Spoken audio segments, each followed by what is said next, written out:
கலந்து விடாம பேசுவோம். நம்ம வாங்க பேசலாம். நம்ம இப்போ வந்து பார்த்தீங்கன்னா பொதுவான ஒரு மக்கள் எல்லாத்துக்கும் ஒரு விழிப்புணர்வு வச்சுக்கோங்க. விழிப்புணர்வு வச்சு அது எப்படின்னு பார்த்தீங்கன்னா, நம்ம ஒரு கல்யாணம் பண்ணுறீங்க, ஒரு பொருத்தம் பார்க்குறீங்க, ஒரு இடத்துல பார்க்குறீங்க, ஒரு தடவைக்கு 4 தடவை பாருங்க. ஏன்னா சில விஷயங்கள் ஒருத்தவங்க தெரியாது, ஒருத்தவங்க தெரியும். அப்படிங்கும்போது பொருத்தம் பார்த்தீங்கன்னா அதை அலுப்பப்படாமல் சங்கடப்படாமல் ஒருத்தவங்க 2-3 தடவை பாருங்க. பிறகு பார்த்தீங்கன்னா நம்ம பெண்ணை பெற்றவங்களா இருக்கட்டும், பையனை பெற்றவங்களா இருந்தாலுமே கல்யாணம் ஆச்சுன்னா நீங்கள் ஒரு படி தள்ளி வந்துடுங்க. நான் தான் முன்னாடி, ஏன் நான் பையன் பெற்றவன், நான் பொண்ணுக்கு சொல்லிக் கொடுக்கணும், அந்த பிள்ளைங்க வாழ்க்கை கெடுக்காதீங்க. ஒரு திருமணம் பண்ணி வைக்கிறீங்கன்னா அவங்களோட பேரண்ட் பார்த்தீங்கன்னா அவங்களை ஃப்ரீயாக விட்டுருங்க. அதை பிடிச்சி இழுக்க வசதா 2 பேரும் பார்த்தீங்கன்னா இந்த பக்கம் பிரச்சனை அந்த பக்கம் பிரச்சனை டைவர்ஸ் வரைக்கும் போகுது. ஃபர்ஸ்ட் ஒரு பெற்றவங்க கையில் நமக்கு பொறுப்பு இருக்கு. நம்ம எப்படி பிள்ளைங்களை வளர்க்குறோமோ அதே போல திருமணத்துக்கு அப்புறம் பார்த்தீங்கன்னா ஒரு உரிமையை கொண்டாடாம இது குழந்தைய நல்லா இருப்பான்னு விட்டுருங்க. அதை பிடிச்சி இழுத்து புஷ் பண்ணாதீங்க. அவங்களுக்குள்ள வழி அவங்களுக்கு தெரியும், அவங்களை பார்த்து தெரியும், அவங்க நல்லபடி போவாங்க. இப்போ பார்த்தீங்கன்னா நம்ம என்ன பண்ணுறோம், பெண்ங்க வந்து நல்லா படித்து நல்ல வேலையில் இருக்கிறீங்க, அவங்களுக்கு வந்து அம்மா அப்பா வந்து பார்த்தீங்கன்னா சொல்லிக் கொடுங்க, குடும்பம் சேர்ந்தா இருக்கணும் அப்படின்னு சொல்லிக் கொடுங்க. சில விஷயங்கள் வந்து பெற்றவங்க தான் சொல்லிக் கொடுக்கணும். ஒரு குழந்தைய வளர்க்குறது ஒரு பெற்றவங்க கையில் இருக்கும்போது நமக்கு பொறுப்புகள் அதிகம். கல்யாணத்துக்கு பிறகு எத்தனை வீட்டில் பிரச்சனை இருக்குது, பிரச்சனை இல்லாத ஒரு யாருமே இருக்காது. அப்படிங்கும்போது ஒரு பிரச்சனை இருக்குங்கன்னா அவங்க பெற்றவங்க சொல்லி கொடுங்க. நல்லா ஒரு நல்ல ஒரு விஷயத்தை நல்லா சொல்லிக் கொடுக்கலாம். நம்ம ஒரு ஒரு பார்த்தீங்கன்னா இப்போ நான் எனக்கு தெரிஞ்சே பார்த்தீங்கன்னா எங்கள் வீட்டில் எடுத்துக்கோங்க, என் தம்பி வீட்டில் பார்த்தீங்கன்னா என் தம்பியோட மாமியார் சொல்லி கொடுத்து குடும்பம் கொஞ்சம் நல்லா பிரிஞ்சிச்சு. அந்த மாதிரி இருக்கக்கூடாது. இல்லை அப்படியே குடும்பம்னா அப்படிதான் இருக்கும், சண்டையாக தான் இருக்கும். நீ உன் வீட்டில் வச்சுக்கோ, உன் வீட்டு சொல்லாத, என் வீட்டு என்கிட்ட சொல்லாத அப்படின்ட்டு அந்த மாதிரி மனப்பக்கில் போனீங்கன்னா பிரச்சனை வராது. அவங்க ஒரு பிரச்சனையை பொண்ணு சொல்லுதா உடனே அதுக்கு வந்து நீங்கள் வந்து அப்படிதான் இருக்கும், குடும்பம்னா இப்படி தான் இருக்குன்னு சொல்லி கொடுக்கணும். அதை விட்டு நீ அப்படி பண்ணுறாங்க, நீயே இதை கேளுன்னு சொல்லி நம்ம தூண்டக்கூடாது. எண்ணெய் ஊற்றாம ஒரு பெற்றவங்க என்ன கடமை செய்யணும் செஞ்சீங்கன்னா குடும்ப சுகமாக இருக்கும். பிறகு பார்த்தீங்கன்னா முதியோர்கள் நம்ம ஊரில் நிறையா இருக்குது. எவ்வளோ நம்ம பார்க்குறோம்.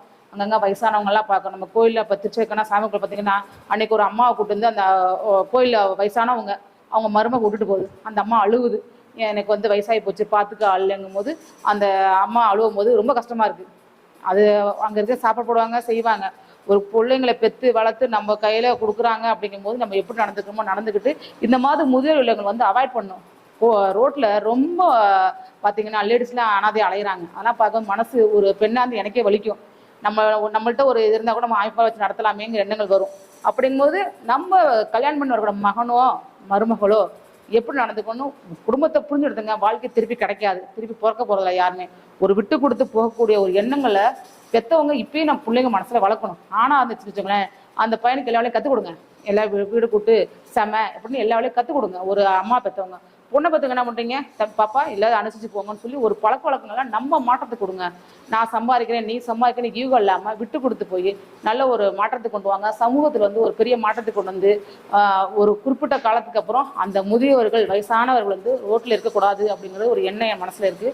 அதுக்கு ஒரு எல்லாரும் சேர்ந்து வாய்ப்பு நம்மள ஒத்துழைப்பு பண்ணால் தான் அந்த விஷயங்கள் அவாய்ட் பண்ண முடியும். சில விஷயங்கள் அவாய்ட் பண்ணால் மக்களை நம்மளோட ஒத்துழைப்பு இருக்குது. ஜோதிட ரீதியாக பார்த்தீங்கன்னா நல்லா பொருத்தம் பாருங்கள், ஒரு ஒருத்தைக்கு 4 தடவை பாருங்கள். பிறகு பார்த்தா முகூர்த்தம் குறைங்க.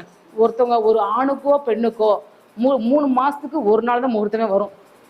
ஆணுக்கும் ஒரு திருமணம் பண்ணுறீங்க முகூர்த்தம் குறைக்கிங்கன்னா 3 மாதத்துக்கு ஒரே நாள் தான் வரும். இப்போ பார்த்தீங்க காலண்டரை பார்க்குறேன்னு நீங்கள் பார்க்குறது இல்லை, போய் ஜோசியரை பார்க்கல, நீங்களே மக்கள் என்ன பண்ணுறீங்க, ஒரு முகூர்த்தம் குறிச்சிக்கிறீங்க, குறிச்சிட்டு அந்த நேரத்தில் கல்யாணம் பண்ணுறீங்க.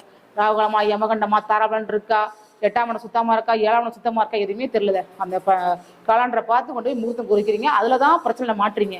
ஒரு விஷயங்களை ஒரு ஜாதகம் பொருத்தம் இல்லை, திருமண பொருத்தம் இல்லைனாலுமே நீங்கள் செய்யக்கூடிய முகூர்த்தத்துக்கு முக்கியத்துவம் கொடுங்க. முகூர்த்தம் தான் ஒரு பிரச்சனைக்கு வந்து நல்ல ஒரு மாற்றத்தை கொடுக்கும். நல்ல முகூர்த்தம் குறிங்க, நல்ல முகூர்த்தம் குறித்து நல்ல ஒரு மாற்றத்தை சமூகத்தை கொண்டு வரணும். ஒரு தடவைக்கு 4 திருமண பொருத்தம் பாருங்கள், முகூர்த்தத்தை நல்லா குறிங்க, நீங்களா குறிக்காதீங்க.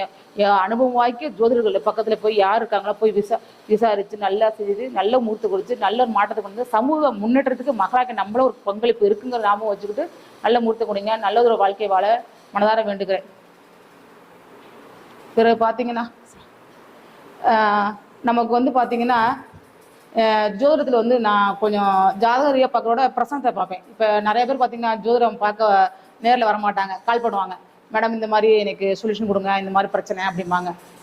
பார்த்தீங்கன்னா அந்த நேரத்தில் அவங்க பிரச்சனை ஆகும்போது என்ன என்கிட்ட கேட்குறாங்களோ, என்ன கேள்விவாங்க, என்ன வந்து இறை அனுகிரகம், என்ன எனக்கு சூட்சமாக கிடைக்குதோ அதை கொண்டு நான் நிமித்தத்தை வச்சு பலன் சொல்லுவேன். அது மாதிரி நிறைய விஷயங்கள் நான் சொல்லியிருக்கேன். அதுபோல் வெத்தலை ஒரு ஜாதகமே இல்லைங்க, வெத்தலையை எடுத்துகிட்டு வாங்க, வெத்தலையில உங்களுக்கு என்னென்ன பிரச்சனை இருக்கோ அது நிவர்த்தி சொல்லலாம். நிவர்த்தி சொல்லி என்ன பரிகாரம்னு சொல்ல முடியும். ஜாதகம் இல்லாதவங்களுக்கு வெத்தலை பிரச்சனை கை கொடுக்கும். வெத்தலை ஒரு ஒரு விஷயங்கள் நம்ம பண்றோம் அப்படிங்கும் போது நமக்கு இறை அனுகிரகம் ரொம்ப முக்கியம். இறை அனுகிரகம் இருந்தால் மட்டும்தான் இது எல்லா விஷயம் சாத்தியமாகும். ஒரு விஷயம் நம்ம செய்யறோம், அது கரெக்டாக நடக்கணும்னா இறை அனுகிரகம் வேணும். அதுபோல தெய்வ வழிபாடு முறையா பண்ணுங்க. யாருமே தெய்வ வழிபாடு பண்ணுங்க மட்டும்தான் வாழ்க்கையில வந்து நல்ல ஒரு மாற்றம் ஏற்படும். பிறகு பார்த்தீங்கன்னா எல்லா கிரகத்தோட கஷ்டங்களும் நம்ம எல்லாரும் அனுபவிக்கிறோம் போது நம்ம என்ன பண்ணுங்க, சூரியத்துக்கு முன்னாடி எழுந்திரிச்சிருங்க. சூரியன் வந்து நம்மளை பார்க்கக்கூடாது, நம்ம சூரியனை பார்க்கணும். அப்படி பார்த்தீங்கன்னா உங்களுக்கு பிரச்சனை குறையும். நல்லா தோஷம், சனியோட பிரச்சனை, ராகு பிரச்சனை, வாழ்க்கை நல்ல பிரச்சனைங்க. நீங்க சீக்கிரம் எழுந்திரிச்சு பாருங்க. பிரம்மத்துல எழுந்துறீங்க. பிரம்மத்துல எழுந்துச்சுட்டு நீங்க சூரிய நமஸ்காரம் பண்ணுங்களா, வாக்கிங் போங்க, நல்ல மாற்றம் வரும். சூரிய நமஸ்காரம் பண்ணுங்க. 4:30 மணிக்கு எந்திரிங்க. நான் தூக்கத்தை எங்க நீங்க தூங்கிட்டு இருக்கீங்களோ அங்க சூரிய பகவான் உங்களுக்கு நல்ல ஒரு சாதகமான பிரச்சனை செய்ய மாட்டாரு, பிரச்சனை வரும். அப்படிங்கும்போது நீங்க என்ன பண்ணலாம், பிரம்மத்தை எந்திரிங்க. ஒரு 40 நாள் செஞ்சு பாருங்களேன். எனக்கு இவ்வளவு வாழ்க்கை ரொம்ப பிரச்சனை இருக்குங்க. பிரம்மத்துல எந்திரிங்க. 4:30 மணிக்கு எந்திரிங்க, குளிங்க, ஒரு சின்ன விளக்கு ஏத்துங்க. உங்களுக்கு என்ன பிரச்சனையோ அந்த ஒளியிட்ட, தீப ஒளியிட்ட நீங்க சொல்லுங்க. அந்த ஒளியிட்டு சொல்லும் போது என்ன மாற்றம் வரும்போது பாருங்க. பிரம்மத்துல எந்திரிக்கிறது அவ்வளோ பெரிய மாற்றத்தை உங்களுக்கு கொடுக்கும். அதுபடி நீங்க பிரம்மத்தை முடிச்சு ஒவ்வொன்றா செய்யும் போது உங்க உடம்பு சுறுசுறுப்பா இருக்கும். உங்க ஹார்கன்ஸ் உடம்பெல்லாம் பார்த்தீங்கன்னா ஒவ்வொரு அணுக்களும் புத்துணர்ச்சி கிடைக்கும். பிரம்மத்துக்கு அவ்வளோ வழிபாடு இருக்குங்க, அவ்வளோ ஒரு மகத்துவமான ஒரு சக்தி இருக்குங்க. அதே ஒரு பிரம்மத்துக்கு குளிக்க பார்த்தீங்கன்னா அதுக்கு பேர் தங்க குளியலாம்.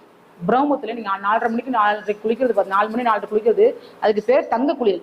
அப்போ உடம்புக்குள்ள எல்லா பிரச்சனையும் குறையும். நம்ம வந்து கிரகங்கள் மேல இருந்து ஆட்சி பண்ணது அதை நம்ம அனுபவிக்கிறோம். அப்படிங்கும் போது இந்த மாதிரி விஷயங்கள்ல சாதகமான விஷயத்துல கொண்டு போகும்போது நல்ல ஒரு மாற்றம் வரும். மக்கள் எல்லோரும் நலமா இருக்கணும்னு பிரார்த்தனைக்கிறேங்க. நன்றி, வணக்கம்.